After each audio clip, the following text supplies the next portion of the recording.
자리에 편히 앉아 주시기 바랍니다. 우리 먼저 하나님 말씀 같이 찾겠습니다. 로마서 12장 말씀. 로마서 12장 14절에서 16절까지 말씀을 찾겠습니다. 로마서 12장 14절에서 16절 말씀. 지난 안식일에도 우리 그 앞에 있는 구절들을 쭉 봤죠. 12장 1절부터 13절까지 쭉 같이 살펴보았습니다. 오늘 시간에는 12장 14절에서 16절까지 같이 말씀 살펴보도록 하겠습니다. 저와 성도님들 먼저 같이 읽겠습니다. 시작. 너희를 핍박하는 자를 축복하라. 축복하고 저주하지 말라. 즐거워하는 자들로 함께 즐거워하고 우는 자들로 함께 울라. 서로 마음을 같이하며 높은 데 마음을 두지 말고 도리어 낮은 데 처하며 스스로 지혜 있는 채 말라. 오늘 여기 있는 내용을 근거로 해서 더불어 사는 아름다운 삶, 더불어 사는 아름다운 삶이란 제목으로 하나님 말씀 증거하겠습니다. 먼저 오늘 우리 신안왕 어르신 이렇게 교회에 이렇게 찾아주셨습니다. 주님께 감사드리고요. 큰 박수로 환영해 주시기 바랍니다. 주님께 감사드립니다. 또 우리 오랜만에 승환 형제 이렇게 세종에서 머리 식당 생활하고 있는데요. 이렇게 와주셨습니다. 주님께 감사드리고 또 이따 끝나고 또 기쁨에 또 즐거움의 인사 나누는 시간 같이 가졌으면 좋겠습니다. 오늘은 더불어 사는 아름다운 삶.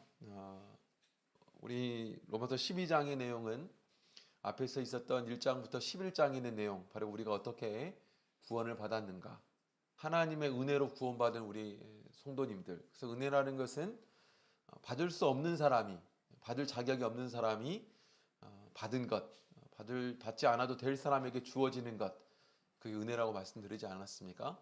우리는 죄인이고 또 하나씩 하나님 앞에 연약한 부족한 존재임에도 불구하고, 심지어 6장의 내용을 보면 우리가 5장의 내용을 보면 우리가 하나님의 원수되었던 사람이다, 이렇게까지 소개하고 있잖아요. 그랬던 우리를 예수님의 십자가의 죽으심, 그래서 예수님께서 이 땅에 오셔서 우리를 위해서 온 몸을 다 내어주셔서 우리를 위해서 죽어주심을 통해서 우리에게 주어진 것이 바로 구원이라는 것이고, 바로 하나님의 자녀라는 자격, 이것이 우리에게 주어졌다. 이것을 은혜라고 말합니다. 은혜. 그 은혜의 구원을 받은 사람, 은혜로 하나님의 자녀가 된 사람은 그러면 어떻게 살아야 되느냐? 하나님께서 가장 자신에게 귀한 것을 우리에게 주셨던 것처럼 하나님의 은혜로 구원받은 우리 또한 우리의 몸과 마음, 뜻을 다 하나님께 드려야 된다. 우리는 우리의 것이 아니다. 우리 하나님께 드려야 된다. 라는 것부터 출발해서 12장의 내용으로 우리에게 말씀해 주고 있습니다. 더불어서 우리 공동체가 또 하나님의 은혜로 말미암아 어떻게 세워져야 되는가, 그리고 세워짐에 있어서 절대적으로 필요한 것은 하나님의 사랑, 그리고 형제 간의 바로 사랑이다. 바로 서로 사랑하는 것이 하나님께 구원받은 공동체가 마땅히 해야 될 일이다. 그리고 오늘 이 시간에는 우리가 서로 더불어 살아가야 되고 한 공동체를 이루어 나가야 되는데, 그러면서도 우리가 해야 되는 일은 무엇인가, 이런 거에 대해서 같이 살펴보는 시간을 가지고자 합니다. 옛날 어느 마을에 두 거지가 살고 있었습니다. 이 두 사람은 모두 다 장애자였습니다. 한 사람은 앞을 보지 못하는 소경이었고, 한 사람은 걷지 못하는 안진뱅이였습니다. 하체 장애자죠. 그래서 두 사람은 뭐 어쩔 수 없이 이 신체적인 이런 아픔이 있다 보니까 이제 거지로 사는 거죠. 걸식으로 생계를 유지할 수밖에 없었습니다. 두 사람은 한 움막에 기거하면서 서로 협력하고 살았습니다. 소경은 하체 장애자니까 하체 장애인인 안진뱅이를, 하체 장애자를 등에 업고 이 하체 장애자의 다리 역할을 한 거죠. 또 이 하체 장애자는 소경의 등에 업혀서 이 소경의 눈의 역할을 해준 겁니다. 동네 사람들은 두 거지가 서로 협력하면서 살아가는 모습이 딱하기도 하고 또 좋아 보이기도 하고 또 안타깝기도 했지만 어쨌든 그 모습이 너무 좀 안타깝기도 하고 그래서 많이 이렇게 동정으로 많이 베풀어 주었습니다. 그래서 그들이 구걸하러 올 때마다 집에서 이제 아끼지 않고 음식을 이렇게 내 주었다라는 거죠.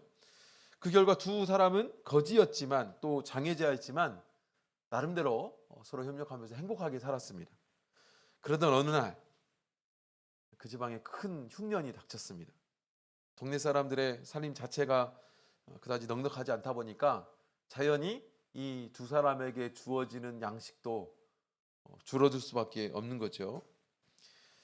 그러자 이 눈은 보이지만 하체 장애를 앓고 있는 이 하체 장애자가 마음가운데 뭐가 생기기 시작했냐? 욕심이 생기기 시작했습니다.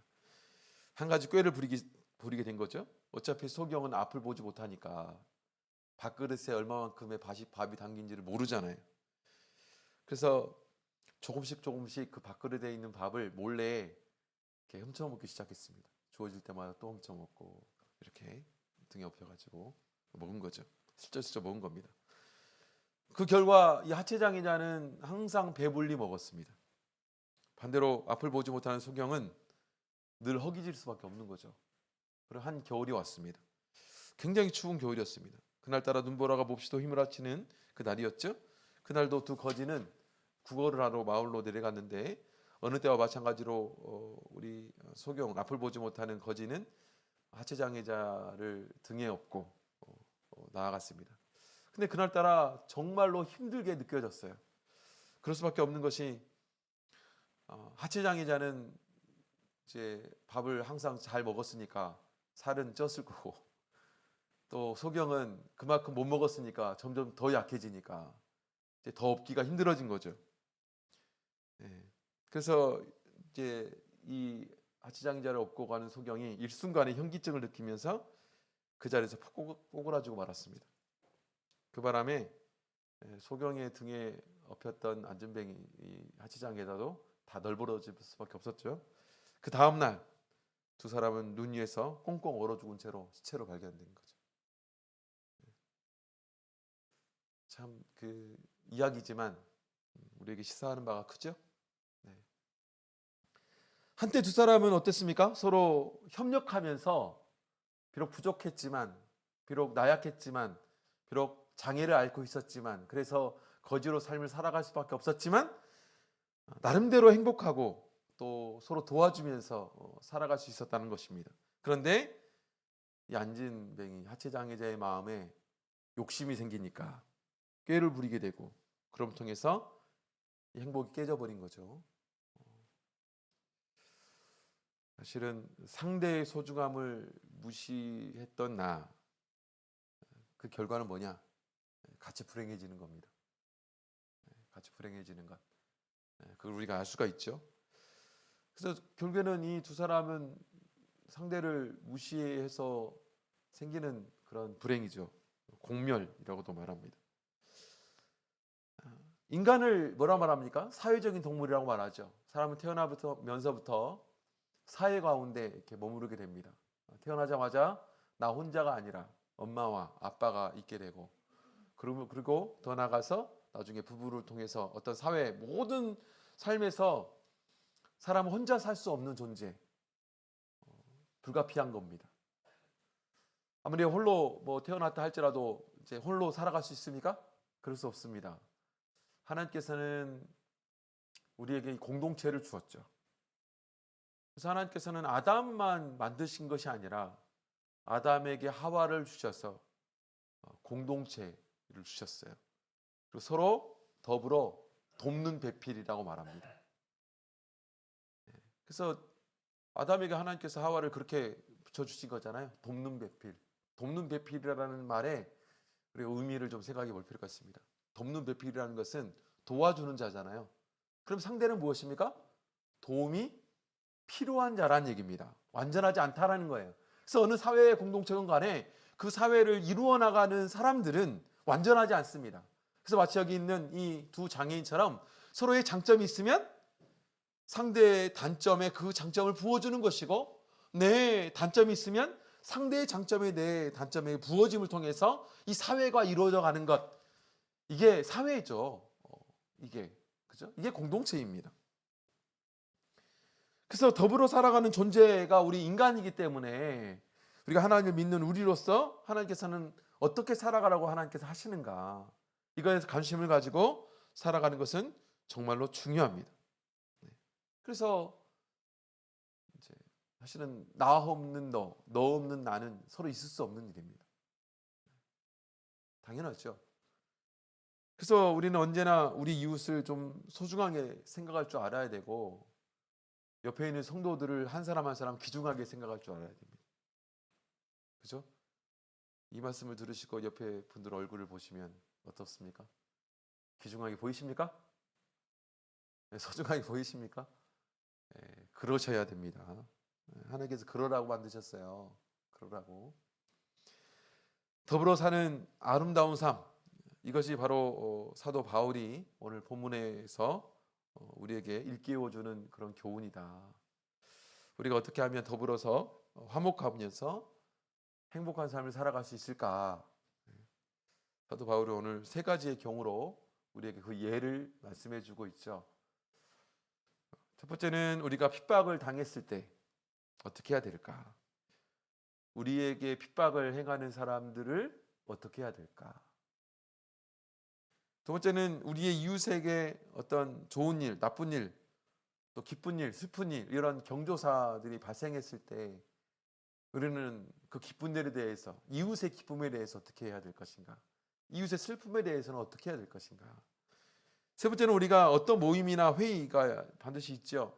모임이 좀 더 잘, 공동체가 잘 운영하기 위해서는 마땅히 어떤 서로의 의견이 나누어지고, 그럼 통해서 공동체의 운영되어감에 어떤 의견을 조율하게 됩니다. 그런데 우리는 어떻게 해야 될 것인가? 오늘 본 말씀은 여러 말씀으로 우리에게 이 더불어 사는 아름다운 삶이 되기 위해서는 이렇게 살아가야 된다라는 것을 말씀해 주고 있는 것이죠. 오늘 우리 곁에는 수많은 사람들이 있습니다. 앞으로도 수많은 사람들이 있겠죠. 때로는 수많은 사람 가운데 나아가는 사람도 있고, 들어오는 사람도 있고, 자주 만나는 사람도 있고, 또 띄엄띄엄 만나는 사람도 있고, 그렇지 않겠습니까? 어떤 사람이건 간에 우리는 하나님의 구원을 받은 사람으로서 우리 이웃들에게, 우리 성도들에게, 우리 상대에게 어떻게 행해야 될 건가? 아름다운 더불어 사는 그런 행복한 삶을 위해서 첫 번째 우리가 먼저 생각해 볼 수 있는 것은, 우리가 핍박을 당했을 때 그럴 경우에 어떻게 해야 될 것인가? 14절의 말씀이죠. 너희를 핍박하는 자를 축복하라. 축복하고 저주하지 말라라고 명령하고 있습니다.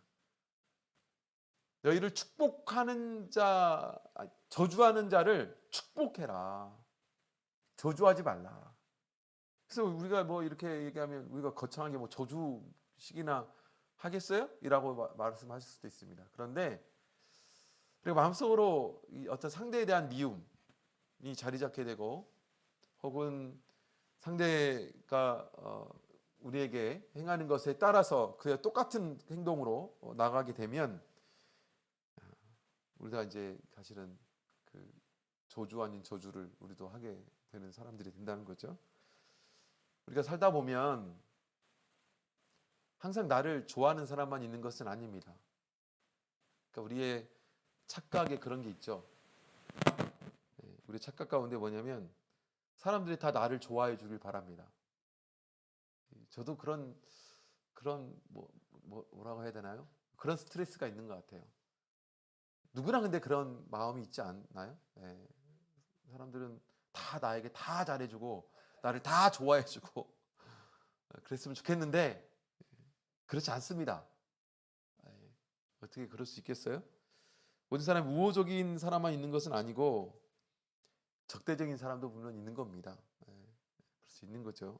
물론 그 가운데는 이제 악이 있고 죄가 있죠. 연약함이 있죠. 하지만 그렇기 때문에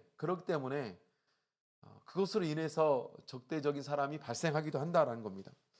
이런저런 모양으로 우리를 핍박하는 경우가 생기죠. 그럴 경우에 우리는 어떤 자세를 취해야 될까?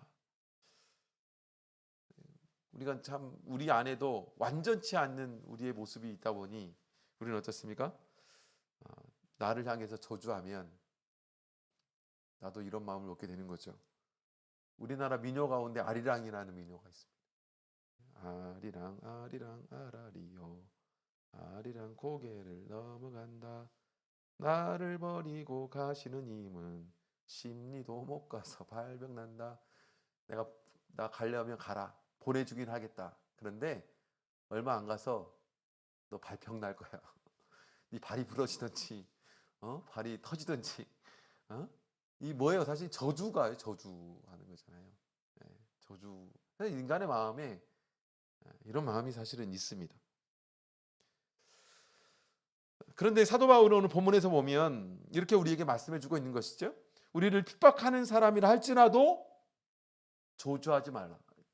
저주하지 않는 것까지는 하겠는데 거기서 멈추는 것이 아니라 축복해라. 이렇게 말하고 있습니다. 축복해라. 그것이 구원받은 성도들의 삶이다. 예수님께서 70명의 제자들을 파송 보내면서 명하신 말씀이 있습니다. 우리 누가복음 10장 말씀 찾아보겠습니다. 누가복음 10장 5절 말씀.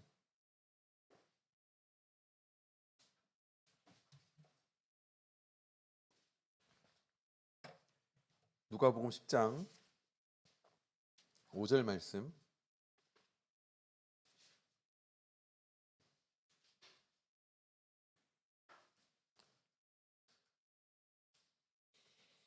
같이 읽겠습니다.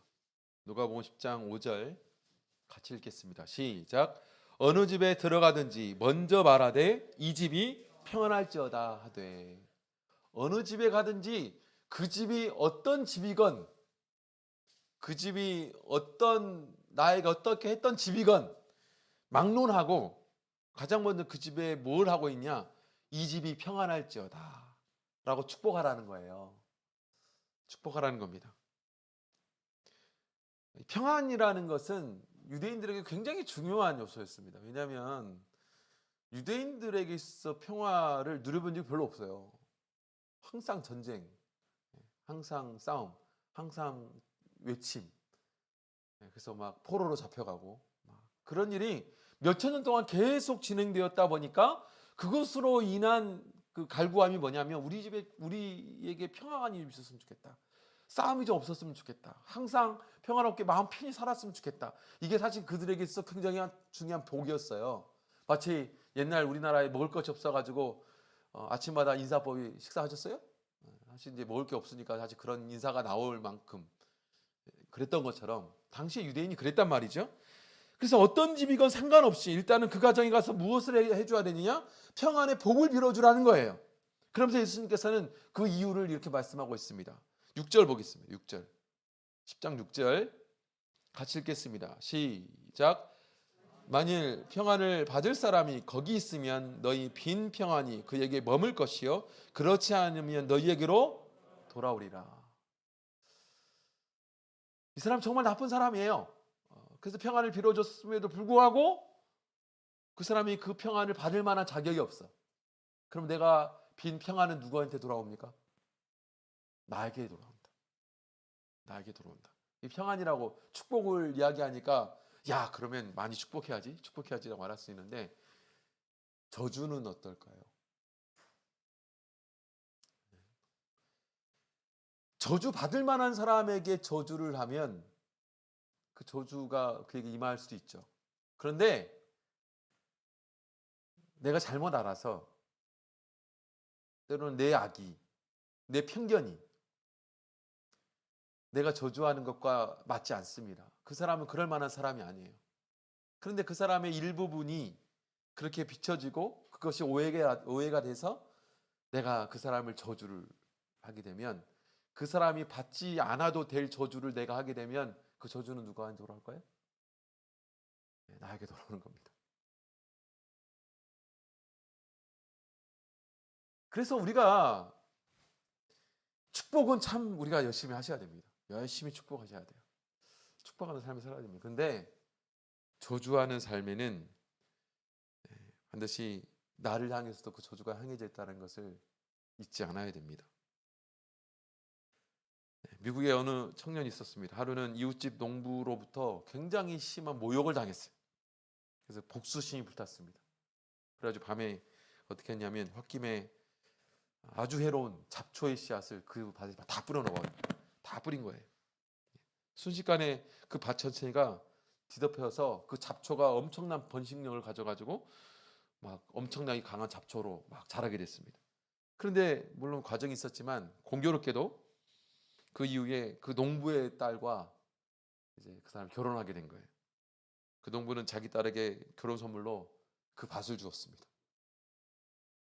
그러니 결과가 어떻게 되겠어요? 그 청년은 자기가 뿌린 씨앗, 그것을 자기가 열심히 땀 흘려서 뽑지 않으면 안 되는 일이 이제 벌어진 거죠. 마태복음 7장 2절에 보면 이런 말씀이 있습니다. 마태복음 7장 2절 보겠습니다.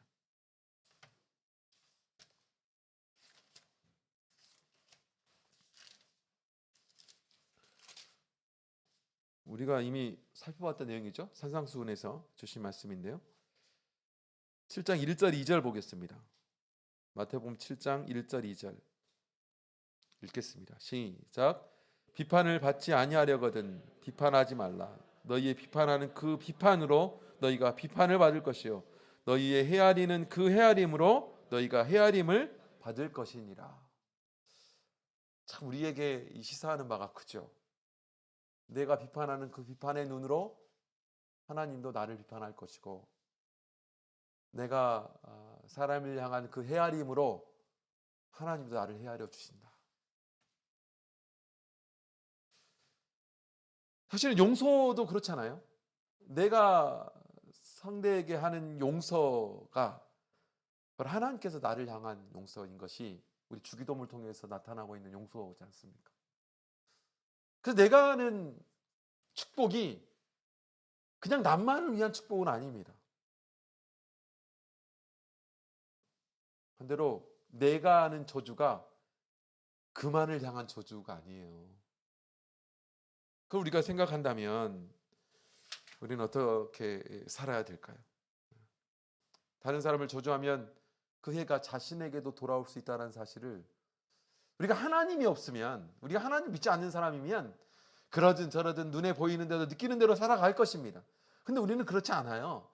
하나님이란 분이 우리 삶에서 주장해 주시고 어떤 것들을 판단하셔서 그 하나님의 그런 이 판단으로 우리를 다스리신단 말이죠. 근데 우리가 그것을 무시하고 내가 저주할 사람을 끊임없이 저주하며 살아가게 되면 결국에는 그 저주가 나를 향해 올 수 있다는 것이죠.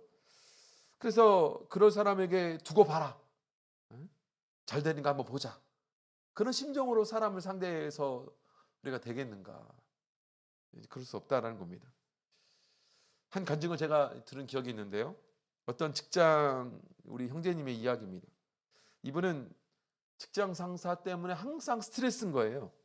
이 상사가 아주 성질이 까다로운 사람입니다. 그래서 이 성질 까다로운 걸로 유명한 사람이 자기뿐만 아니라 직장 동료들이 다 그 사람, 그 직장 상사가 없으면 이제 욕하는 거죠. 저런 사람 막 그냥 직장 상사만 아니면 뭐 이런 말 사실은 직장 다니면서 많이 하잖아요. 그런데 이분도 마음속으로 막 그런 생각이 드는 거예요. 하나의 실수도 용납되지 않습니다. 항상 야단치고 항상 혼내고 항상 내가 조금이라도 뭔가 못하는 것을 어느 순간 봐가지고 지적하고 이제 그런 거예요. 어느 날 이제 이분이 이제 항상 직장 가기도 싫고 뭐 사직서 쓸까 고민하는 찰나에 이제 말씀을 들은 거죠. 교회 가서 설교를 들었는데 이제 이런 말씀을 들은 거예요. 원수를 사랑하라는 말씀들, 성경에 많이 기록되어 있는 말씀들이지 않습니까? 그래서 마음속으로 내가 진짜 한번 마지막이라고 생각하고 한번 해봐야 되겠다라고 생각한 게 뭐냐면, 이분을 위해서 내가 축복, 그럴 때마다 야단 맞을 때마다 나 눈 감고 마음속으로 기도해야 되겠다. 축복하는 기도. 뭐라고 기도할까? 하나님, 이분에게 은혜를 베풀어 주시기 바랍니다. 이분의 마음속에 평안을 좀 심어주세요. 이런 기도를, 그런 일을 당할 때마다 눈 감고 이렇게 마음속으로 기도했어요. 근데 그렇게 해도 이 상사의 삶이 변했을까요? 안 변했을까요? 안 변하는 거예요. 끊임없이 계속해서 그렇게 하는 거죠. 그럼에도 불구하고 국구중을 들을 때마다 계속해서 그 상사를 위해서 축복했습니다. 그런데 참 놀라운 게 뭐냐면 마음속으로 계속해 그런 일이 있을 때마다 축복하는 그 자신에게 변화가 되기 시작한 거예요. 그중을 들어도 처음에는 너무 미운 마음이 들어가지고 막 욕하고 그런 마음이 먼저 들었는데 그런 걸 계속 반복하는 축복을 하다 보니까 그 미운 생각이 이제 점점점 사라지고 안타까운 생각이 들더라는 거예요. 그러면서 그 상사가 이제 이해가 되기 시작합니다. 이분은 얼마만큼 또 그 위에 상사한테 들들 볶이길래 이렇게 하실까? 이런 게 보이는 거죠. 이제. 이분은 어떻게 그렇게 했길래 이렇게 했겠는가? 내가 그 입장이면 난 안 그랬겠는가? 그러면서 이제 막 안쓰러운 마음이 드는 거예요. 이게 직장인의 비애구나. 막 이러면서 이제 그런 마음의 여유가 생기는 거죠.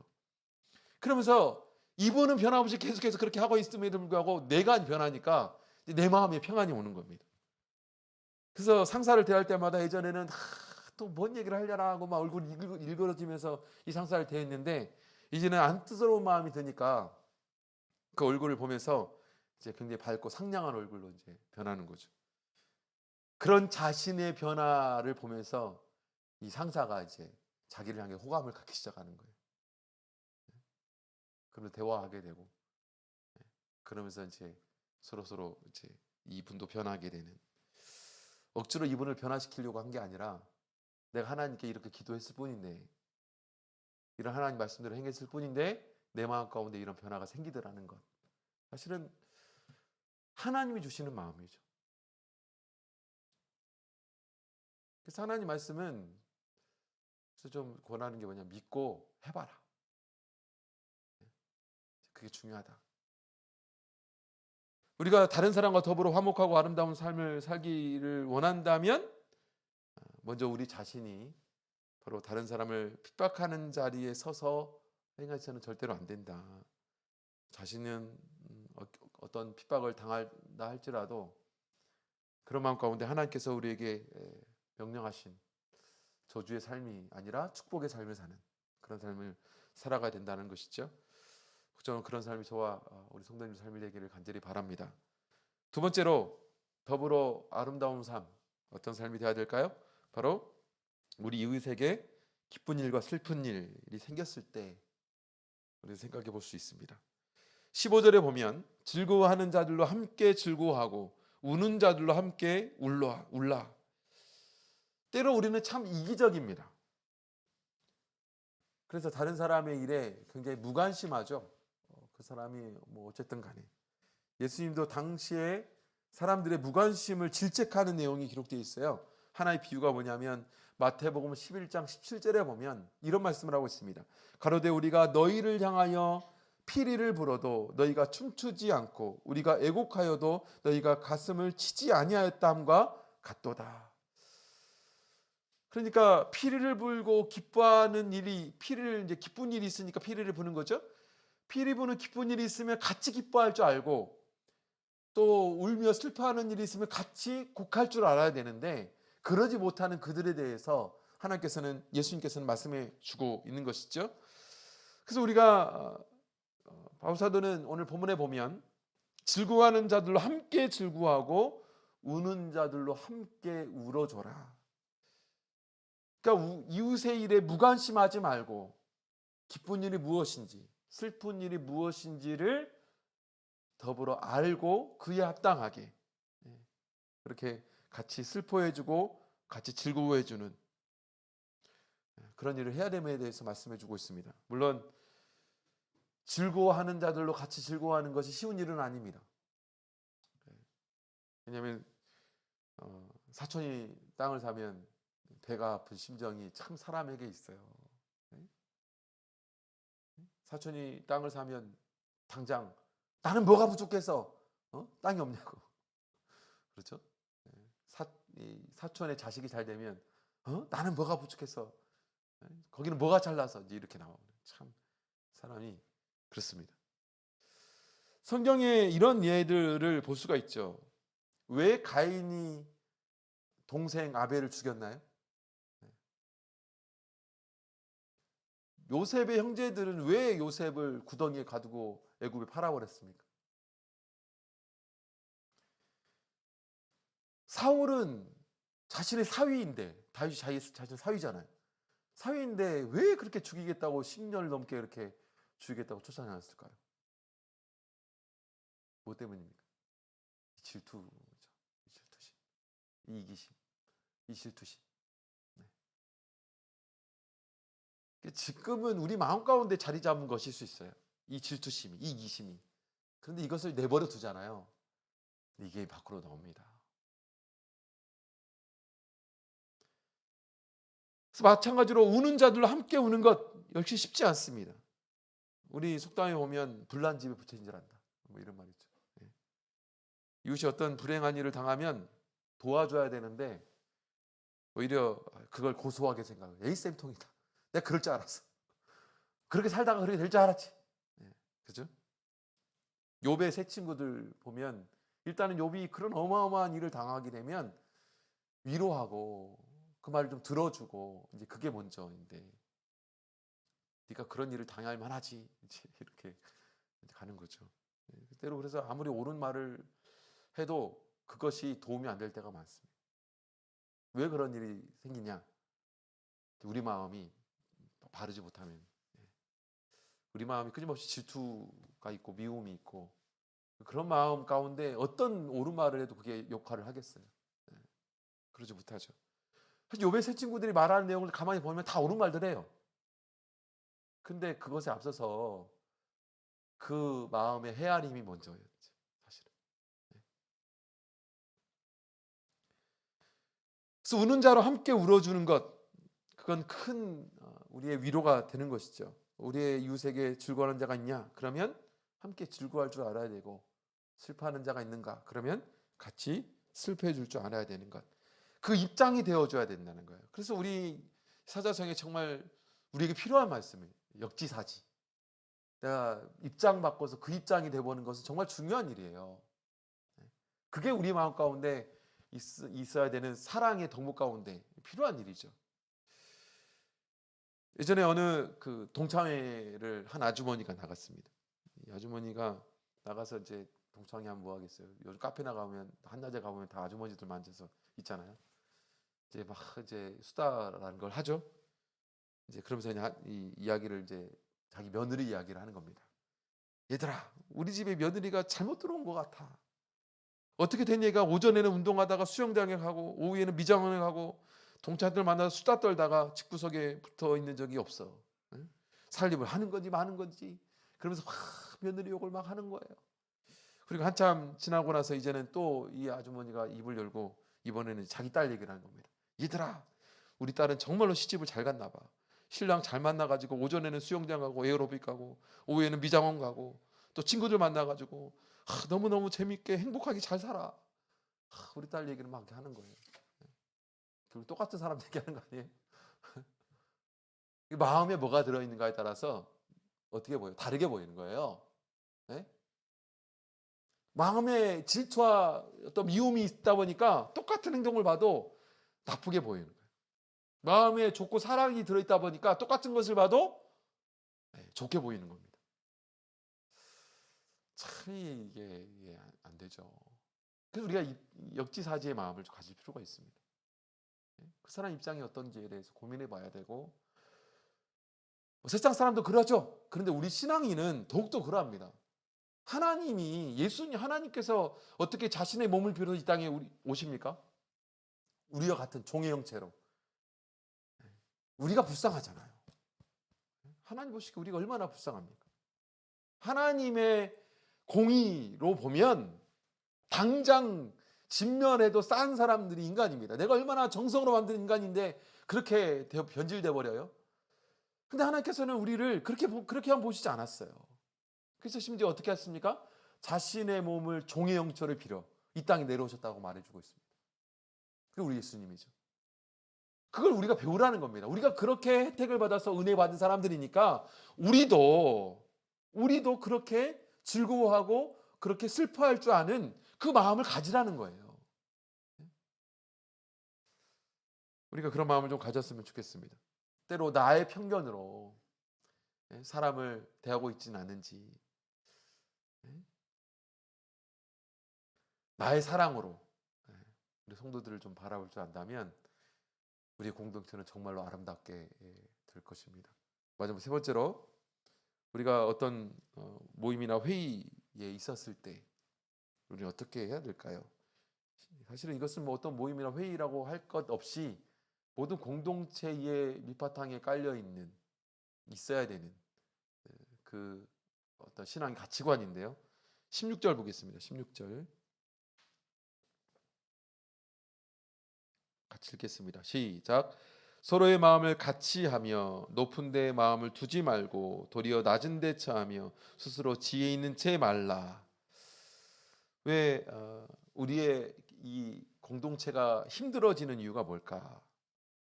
서로의 마음이 하나 되지 못하게 되면 이렇게 됩니다.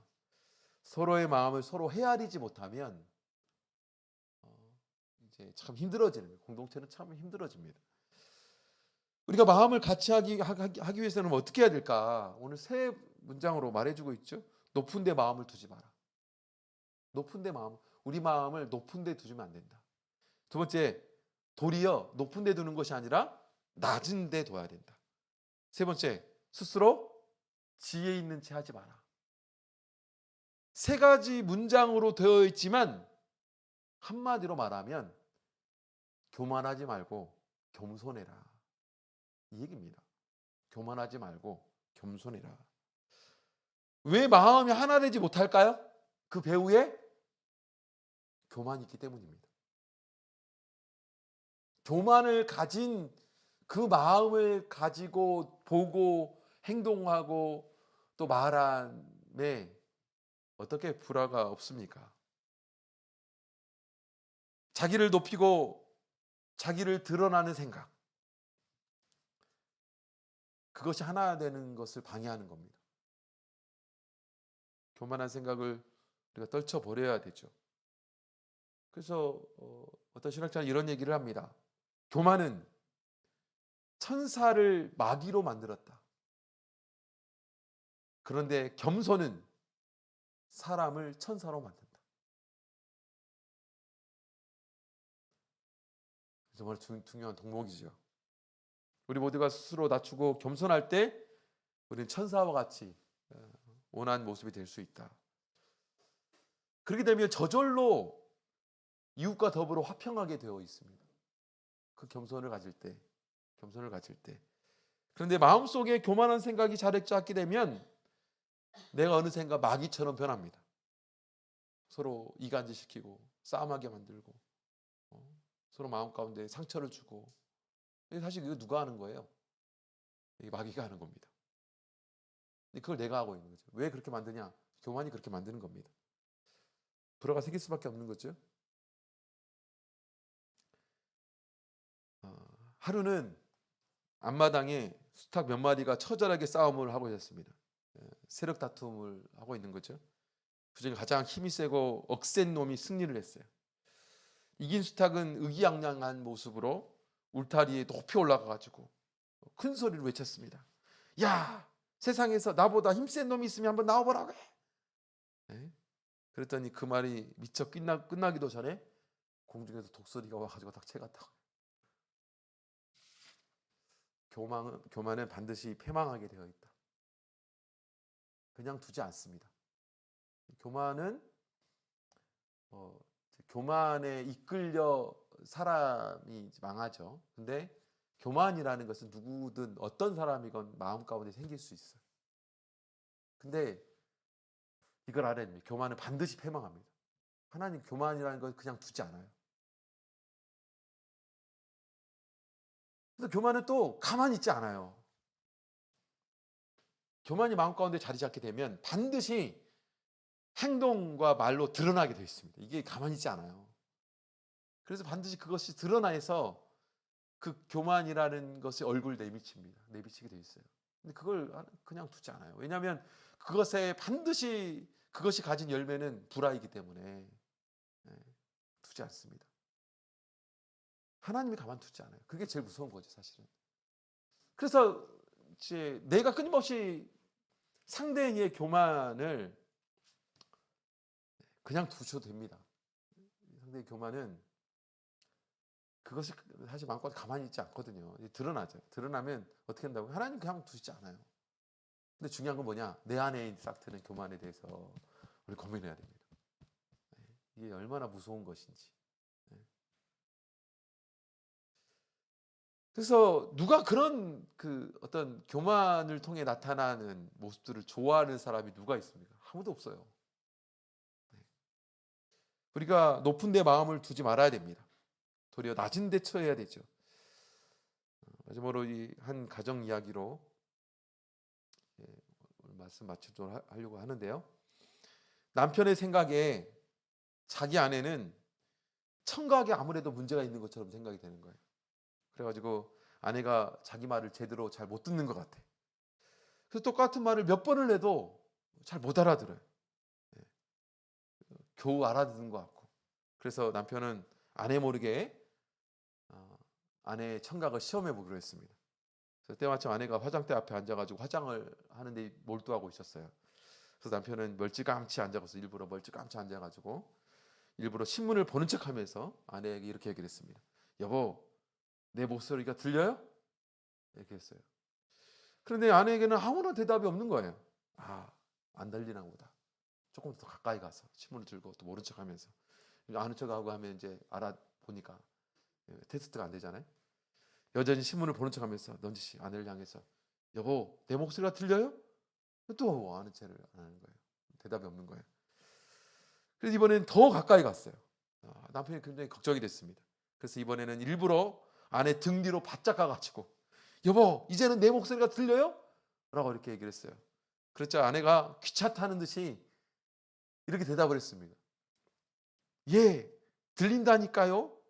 당신은 내가 이미 똑같은 대답을 3번씩이나 하는데도 모르고 계세요? 누가 문제가 있었던 거예요? 남편의 귀가 안 들린 거예요. 남편의 귀가.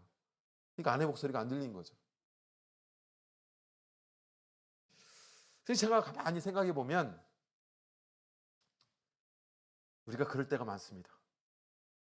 나한테 문제가 있었는데 상대에게 문제가 있다. 사실은 생각해 보면 나한테 문제가 있었거든요. 근데 상대한테 문제가 있대. 왜 이렇게 문제가 있는지 모르겠다. 사실은 교만이 그런 분별을 막습니다. 나한테 문제가 없어요. 나한테 아무런 문제가 없어. 상대만 문제가 있어요. 참 무서운 병입니다. 사실은 그것이 더불어 사는 아름다운 삶을 이제 망가뜨리는 이유가 되는 거죠. 우리가 어떻게 해야 될까요? 나라는 사람을 제대로 알아야 됩니다. 하나님 앞에 어떤 사람인지, 내가 어떤 하나님의 은혜로 그래도 이렇게 구원의 길에 들어서 그 원론적인 것을 찾아가야 돼요. 사실은 세상에 누구 앞에서도 사실 자랑할 게 없는 게 우리의 본질입니다. 그렇다면 내가 뭐 잘한 것만 이렇게 살아갈 수 있을까요? 그럴 수 없어요. 상대가 무조건 잘못했나요? 그렇지 않습니다. 뭐 옛말에 그런 말 있잖아요. 손뼉도 마주쳐야 소리가 난다고. 우리는 나를 돌아보는 것이 필요합니다. 내가 어떤 잘못이 있는지, 어떤 부족함이 있는지, 그런 우리의 마음을 하나님이 인정해 주시는 거고, 그런 우리 마음을 기쁘게 여겨 주시는 것이고, 그런 마음 가운데 하나님은 더 큰 은혜로 역사해 주시는 것입니다. 모쪼록 우리 앉아 계신 모든 성도님들 더불어 사는 이 행복한 삶이 성경 속에서만 존재하는 것이 아니라 저와 우리 마음 가운데, 또 우리의 공동체 가운데, 우리 가정 가운데 이것이 넘쳐나서 모쪼록 하나님이 주시는 참된 기쁨과 행복 가운데 살아나가는 저와 여러분 되시기를 주님의 이름으로 축원드립니다. 같이 기도하겠습니다. 오늘 들으신 말씀 생각하시면서 우리가 핍박을 당했을 때, 또 이웃의 기쁜 일과 또 슬픈 일이 생겼을 때, 또 우리의 마음 가운데 교만이 있는가, 겸손이 있는가, 하나하나를 잘 생각해 보면서 누구를 위한 말씀도 아니고 바로 나를 위한 말씀이라는